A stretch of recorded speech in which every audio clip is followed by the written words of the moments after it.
अस्सलामु अलैकुम वरहमतुल्लाहि वबरकातुहू। हामिदन व मुसल्लियन व मुसल्लिमन अम्मा बाद। नाज़रीन किराम, क्या आप जानते हैं कि क़यामत के दिन अल्लाह रब्बुल आलमीन जहन्नम की आग किन लोगों से दहकाएगा?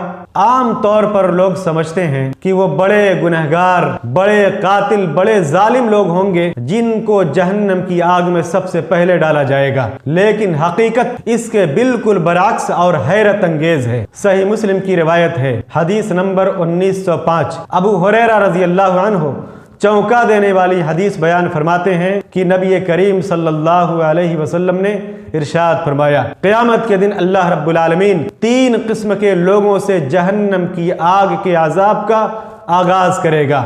नंबर 1, रियाकार मुजाहिद, जो अल्लाह के रास्ते में इसलिए लड़ा कि लोग उसे बहादुर कहें। नंबर 2, रियाकार आलिम और कारी, जिसने कुरान इसलिए सीखा, इल्म इसलिए सीखा कि लोग उसे आलिम और कारी कहें। नंबर 3, रियाकार सखी, जिसने अपना माल इसलिए लुटाया कि लोग उसे सखी और फैयाज कहें। नाज़रीन किराम, अल्लाह रब्बुल आलमीन क़यामत के दिन इन तीनों किस्म के लोगों से कहेगा कि तुमने ये नेक अमाल मेरे लिए अंजाम नहीं दिए, बल्कि अपनी तारीफ और वाहवाही के लिए तुमने ये सारे काम किए, और दुनिया ने तुम्हारी तारीफ की, तुमको तुम्हारा बदला मिल चुका।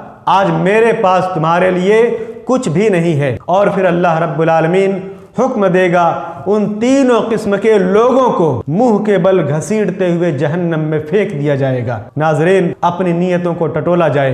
अल्लाह रब्बुल आलमीन हम सबको रियाकारी से महफूज रखे। आमीन। वस्सलामु अलैकुम वरहमतुल्लाहि वबरकातुहू।